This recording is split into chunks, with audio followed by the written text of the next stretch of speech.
50 घर 1 करोड़ नौकरियां किसको मिली? हम झूठे वादे वाले नहीं, खरी बात करते हैं। जो बात कहते हैं वो करना जानते हैं। साबिक वजीर आजम नवाज शरीफ ने पीटीआई पर फिर चढ़ाई कर दी। सियालकोट में बड़े इंतखाबी जलसे से खिताब में कहा, वो जमाना वापस लाएंगे जब रोटी 4 रुपए की, चीनी, आटा और पेट्रोल सस्ता था, सब्जियां 10 रुपए किलो थी। वो लोग धरने कर रहे थे, हम लोड शेडिंग और दहशतगर्दी का खात्मा कर रहे थे। हमारी हुकूमत खत्म ना की जाती तो मजमे में मौजूद कोई बेरोजगार नहीं होता।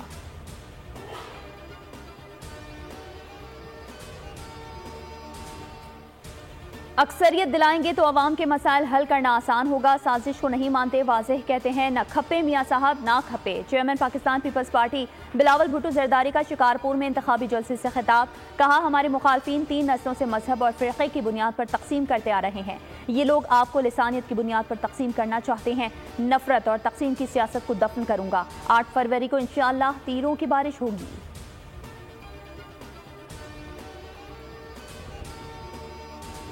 पीपल्स पार्टी, याद रखना तुमको बख्शा नहीं जाएगा। ये कौम तुमसे 15 साल का हिसाब लेगी। रहनुमा एमकेएम पाकिस्तान डॉक्टर खालिद मकबूल सिद्दीकी का हैदराबाद में बड़े जलसे से खिताब। कहा, पीपी ने सिंध पर कब्जा किया हुआ है। हैदराबाद शहर अब बदमाशी बर्दाश्त नहीं करेगा। 8 फरवरी को आपका दुश्मन अपनी मौत आप मरने वाला है। हैदराबाद में पतंग के अलावा हर इंतखाबी निशान की जमानत जब्त होगी।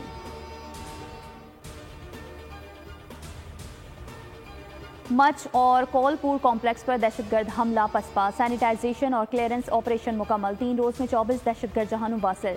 4 जवान बहादुरी से लड़ते हुए जामी शहादत नोश कर गए। 2 शहरी भी शहीद हुए। सिक्योरिटी फोर्सेस ने दहशतगर्दों को पसपाई पर मजबूर कर दिया। ISPR के मुताबिक हलाक दहशतगर्दों में 4 की शनाख्त हो गई है। दीगर की शनाख्त का अमल जारी है।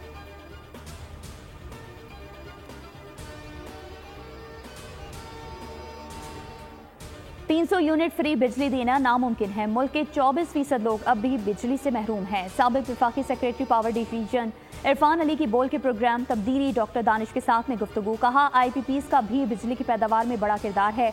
48% बिजली कोयले, ऑयल और गैस से पैदा होती है। बिजली की कीमत का तयन डॉलर करता है। अहम इंकशाफात पर मबनी इंटरव्यू देखिए कुछ देर में सिर्फ बोल न्यूज़ पर।